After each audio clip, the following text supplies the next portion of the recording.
Sa isang nayon sa kagubatan, nakatira ang isang ina at ang kanyang munting anak.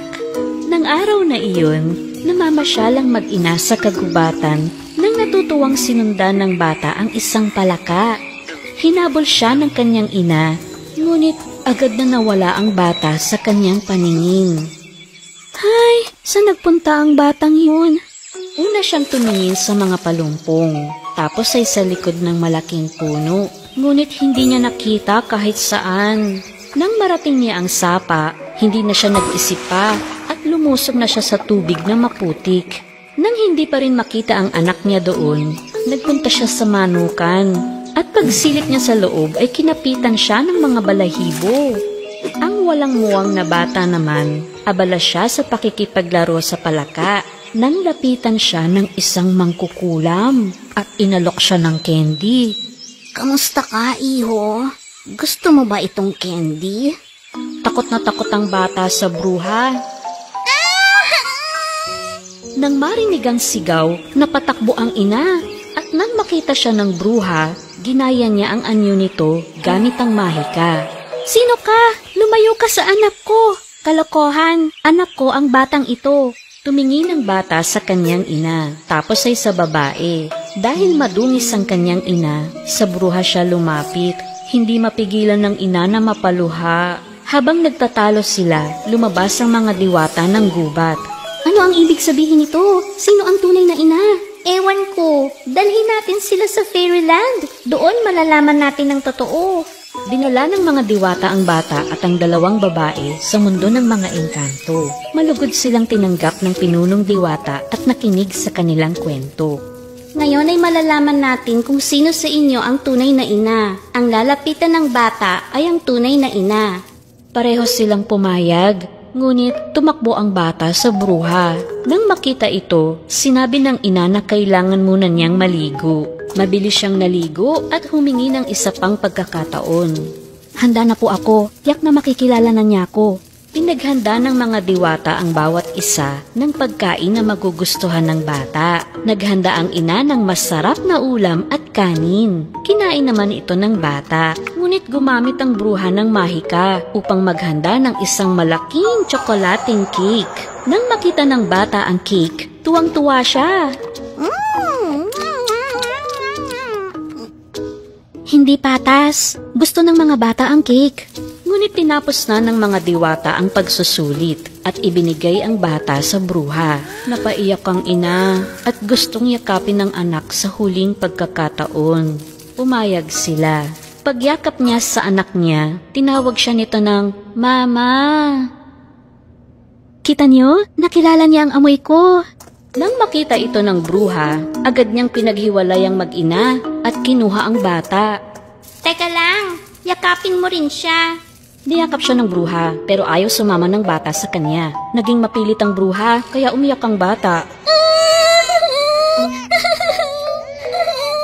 Mama! Ay, natakot siya. Halika na, yayakapin kita sa bahay. Ngunit pinipigilan siya ng mahiwagang pader ng mga diwata. Nagalit ang bruha, kaya bumalik siya sa kanyang tunay na anyo. Akin ang bata! Inangat ng mahika ng mga diwata ang bata sa hangin at nilagay sa bisig ng kanyang ina. At agad nilang ikinulong ang bruha. Sa tulong ng mga diwata, ligtas na nakalabas ang mag-ina sa mundo ng mga engkanto. Niyakap ng mahigpit ng ina ang kanyang anak at pinasalamatan ng mga diwata. Salamat din na natuklasan namin na may kasamaan kahit sa malalapit sa atin. At masayang bumalik ang mag-ina sa kanilang nayon. Dahil ang tunay na pagmamahal ay laging magtatagumpay laban sa kasamaan.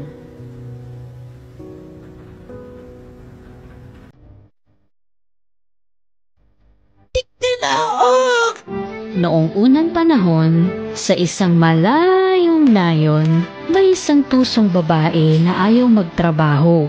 Mayroon siyang 2 anak na nagngangalang Emily at Emma. Si Emma ay tamad at walang alam na gawain. Si Emily naman ay napakasipag at maalam. Ngunit mas mahal ng kanilang ina si Emma dahil bunso ito at tinatrato pa rin ito na parang bata. Kaya si Emily ang inuutusan niya sa lahat ng gawain. Emily, pagkalinis mo ay magburda ka na para meron kang may benta. Dahil sa katamaran ng mag-ina, si Emily lang ang pumupunta sa palengke tuwing hapon upang ipagbili ang kanyang ibinurda. Pag-uwi niya, si Emma lang ang ipinagluto ng nanay nila. Si Emily naman ay walang magawa kundi kainin ang natirang pagkain. Isang araw, lumabas si Emily at doon sa gilid ng balon siya nagborda. Mahusay ang kamay niya sa pagbuborda. Sa sandaling iyon, biglang dumako sa ulo niya ang tandang at tumilaok. Tilaok! Aray! Ano ba, tandang? Umalis ka nga sa ulo ko. Ay, ang binubordahan ko! Nalungkot si Emily na nahulog ang binubordahan niya sa balon. Kapag nalaman ito ni nanay, pagagalitan niya ako. Tilaok! Gamitin ang utak! Gamitin ang timba! Utak! Timba! Utak! Timba! Tilaok! Gaya ng sinabi ng tandang, kukunin ni Emily ang timba na nakasabit sa balon. Ngunit nang aabutin na niya ang timba, nawalan siya ng balanse at nahulog siya sa balon. Nang imulat ni Emily ang mga mata, natagpuan niya ang sarili sa isang hardin na puno ng makukulay na bulaklak. Napakagandang lugar! Saan kaya ako napunta ng ganun? Naglakad-lakad siya at may nakita siyang kuneho. Tulungan mo ko. Hindi ko po makuha ang karot. Agad itong pinuntahan ni Emily at hinila ang karot na gusto ng kuneho na makuha sa lupa. Maraming salamat po. May nakita si Emily na isang rosas na malapit na matuyot. Ate, pakiusap, pahingi po ng tubig. Ayokong malanta at mabulok. Agad na pumunta si Emily sa gripo upang sagipin ang rosas. Pinuno niya ng tubig ang palad at dinilig sa mga ugat ng rosas. Nabuhay ang rosas at nagbigay ng mabangong amoy. Salamat! Salamat sa iyo na dugtungan ng buhay ko. Nagpatuloy si Emily sa paglalakad. Maya-maya, may narating siyang bahay.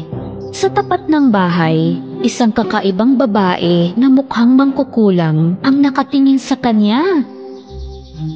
Takot na takot si Emily. Gusto niyang makalayo kaagad doon. Teka, huwag kang matakot, Iha. Halika, may sasabihin ako sa'yo.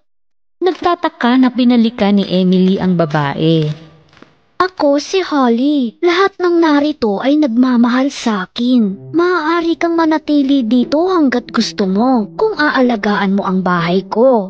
Basta lagi mo lang lalagyan ng mga balahibo ang kama ko tuwing umaga. Total, hindi ko alam kung paano ako uuwi. Pwede naman akong dumito muna. Inalagaan ni Emily ang bahay, gaya ng gusto ni Nanay Holly. Tuwing umaga, hindi niya kinakalimutang lagyan ng mga balahibo ang higaan ni Nanay Holly. Minahal ni Nanay Holly si Emily, kaya pinaghahandaan niya ito ng masarap na hapunan. Ganito lumilipas ang mga araw. Bagamat masaya si Emily dito, nasasabik na siya sa kanyang tunay na tahanan. Nanay Holly, alam mong mahal kita, pero gusto ko na pang makauwi. Oh, Emily, masaya ako na nagtrabaho ka dito at sinamahan mo ako. Siyempre naman pwede ka nang umuwi. Halika, sasamahan kita. Ah! Salamat po, Nanay Holly.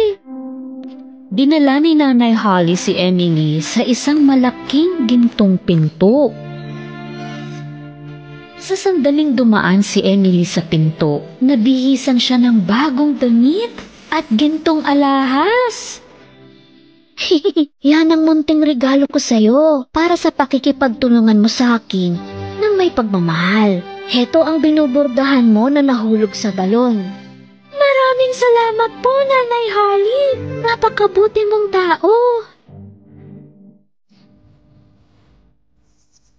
Tinakpan ni Nanay Holly ng kanyang kamay ang mga mata ni Emily at hiniling na magbilang hanggang 3.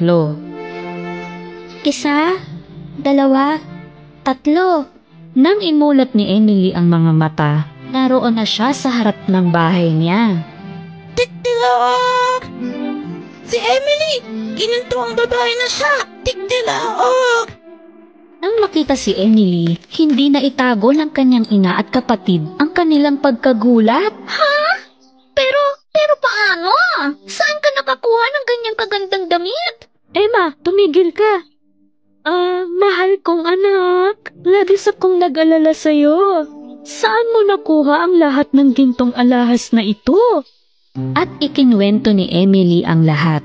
Sa sandaling iyon, naisip ng kanyang ina na magagawa rin iyon ni Emma. Pinapunta niya si Emma sa gilid ng balon. Inihagis ni Emma ang borda sa balon. At tumalon siya dito. Nang imulat niya ang mga mata, nakita niya ang sarili sa mahiwagang hardin na iyon kung saan nanggaling si Emily. Nakakita rin siya ng kuneho sa kanyang paglalakad. Humingi ng tulong ang kuneho kay Emma upang makuha ang karot sa lupa. Ew! Ayokong madumihan ang kamay ko para lang sa kuneho. Umalis si Emma nang hindi tinulungan ng kuneho. Nakakita rin siya ng rosas na malapit ng matuyot. Humingi ito ng tulong sa kanya. Hindi kita matidiligan dahil mayroon kang mga tinik at baka matusok ang kamay ko.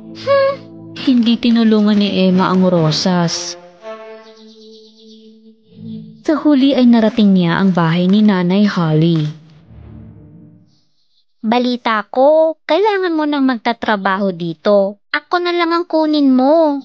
Sinabi ni Nanay Holly kay Emma kung ano ang dapat niyang gawin sa bahay. Tandaan mo, tuwing umaga, maglalatag ka ng mga balahibo sa aking kama. Sumang-ayon si Emma sa lahat. Nagtrabaho siya sa unang araw at maayos na nailatag ang mga balahibo sa kama. Ngunit sa mga sumunod na araw, nagsimula na siyang umiwas sa trabaho. Nagiging madumi na ang bahay at walang pakialam si Emma sa mga balahibo. Nagalit si Nanay Holly sa katamaran na ipinakita ni Emma. Sa tingin ko, oras na para umuwi ka na. Tuwang-tuwa si Emma nang marinig ito dahil gusto na niyang makakuha ng mga gintong alahas at magandang damit. Opo. Kailangan ko nang makuha ang premyo ko at umuwi. Dinala siya ni Nanay Holly sa gintong pinto. Nang dumaan si Emma sa pintuan, naulanan siya ng putik sa halip na ginto. Ano bang nangyari? Bakit ganito? Hindi ka pinaulanan ng ginto ng pintong ito dahil hindi mo ginawa ng tama ang trabaho mo. Ngayon, gumilang ka ng 3 at umuwi ka na. 1, 2, 3. Pagkatapos ay natagpuan niya ang sarili sa hardin ng kanyang bahay. Nang makita siya, tumilaok ang manok. Tiktilak! Si Emma! Pati kang babae na siya! Tiktilak! Laking gulat ng kanyang ina at kapatid nang makita siya na putikan. Sinabi sa kanila ni Emma na ito ang napala niya sa hindi paggawa ng maayos ang mga gawaing iniatas sa kanya. Mula sa araw na iyon, naunawaan ni Emma ang kahalagahan ng pagtatrabaho ng may pagmamahal at nagpaturo siya ng pagbuborda kay Emily. Kaya ang magkapatid ay namuhay ng masaya na magkasamang nagbebenta ng binorda.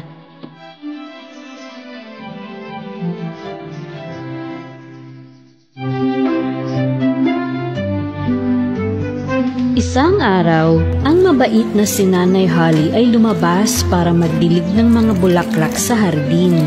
Maya-maya, may nakita siyang 3 matipunong mga ngaso na nakatingin sa bahay niya.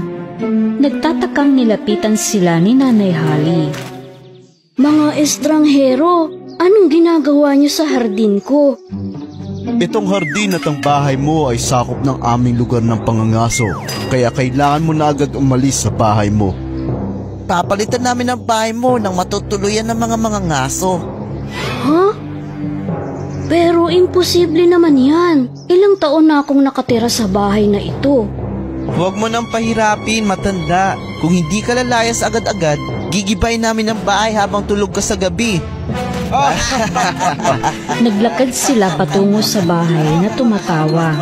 Sinubukan silang pigilan ni Nanay Holly, ngunit nabigo lang. Nagsimulang manira ang mga mangangaso ng mga pinto at bintana gamit ang kanilang mga palakol.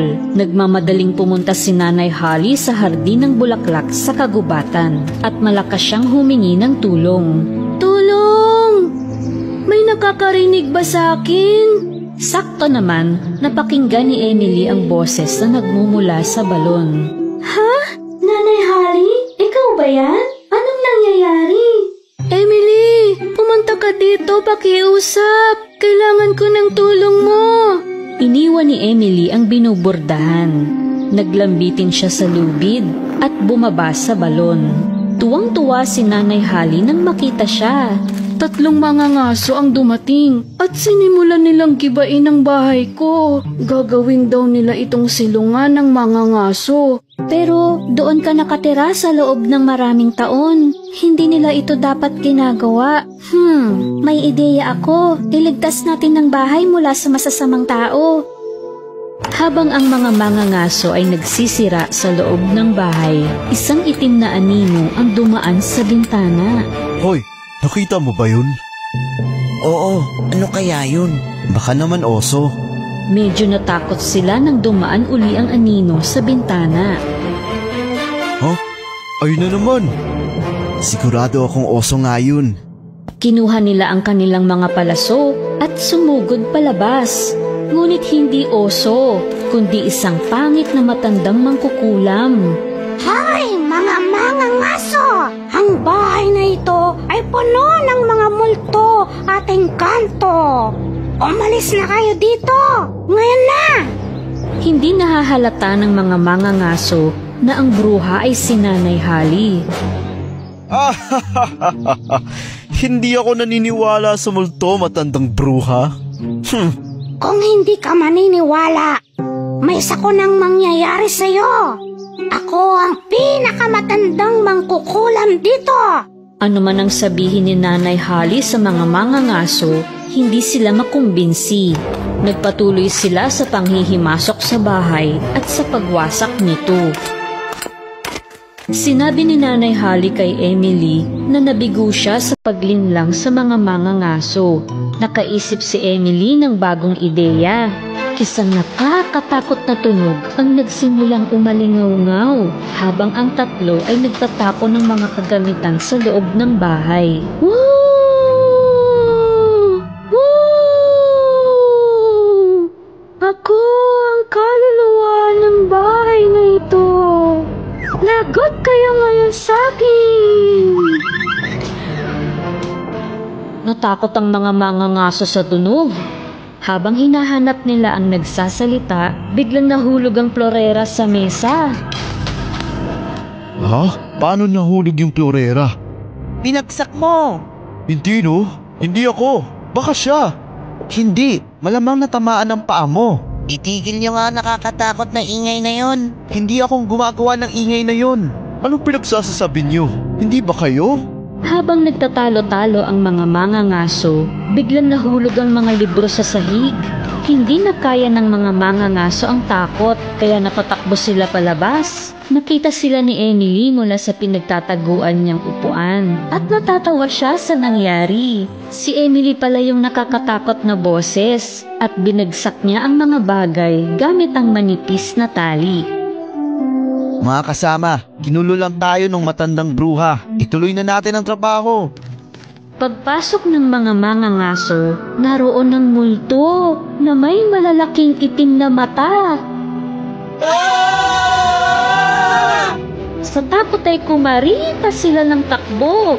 Parang nagbubuhol-buhol ang mga paa nila sa pagmamadali. Ang inakala nilang multo ay si Nanay Holly pala. Sa bilis ng takbo ng mga mangangaso ay naligaw sila ng landas. Maya-maya ay may nakasalubong silang dalaga. Hoy, Binibini, huwag kang pupunta doon. May bahay doon na minumulto. Sinumpa ata kami ng multo. Kaya naliligaw kami ngayon. Oh, malas naman. Kunin niyo ang susi na ito. Gamitin niyo sa makikita niyong ginintuang tarangkahan. Sige na, bilis na. Kinuha ng mga mangangaso ang susi. Ngunit hindi nila alam na ang dalagang iyon ay si Emily na nanakot sa kanila. Sa di kalayuan, lumitaw ang gintong tarangkahan sa mga mangangaso. Ang pagkataon ng bawat mangangaso na dumaan sa tarangkahan ay binago. Naglaho ang kanilang mga palakol at palaso. Hindi na ako mangangaso. Lahat ng hayop ay kaibigan ko na. Igagalang ko ang kalikasan at poprotektahan ng mga puno at halaman. Hindi na ako maninira ng bahay o ari-arian ng iba. Naging mabuti ang tatlong mangangaso sa kanilang pag-alis. Samantala, masayang bumalik si Emily kay Nanay Holly. Tingnan mo, Nanay Holly. Kaya pala nating bawiin ang bahay mo. Oo nga, hindi tayo ang napalayas. Sila ang pinalayas natin. Ngunit ang bahay ni Nanay Holly ay gulo-gulo at sira-sira. Napagkaisahan nilang ayusin ang bahay. Kaya lang, kailangan nilang humingi ng tulong kay Emma. Pero si Emma, hindi niya gusto ang magtrabaho, di ba? Pumunta si Emily sa hardin at tinawag si Emma. Nang malaman ni Emma na kailangan ng tulong ni Nanay Holly, masaya siyang pumunta doon. Ilang araw silang nagtulungan sa pag-ayos at paglinis ng bahay. Sa gabi, ang hapagkainan ay puno ng masasarap na pagkain. Pinag-uusapan nila ang kahalagahan ng pagkakaisa ng kababaihan. Dahil kapag nagtutulungan ng mga babae, mas madali nilang nalulutas ang bawat problema.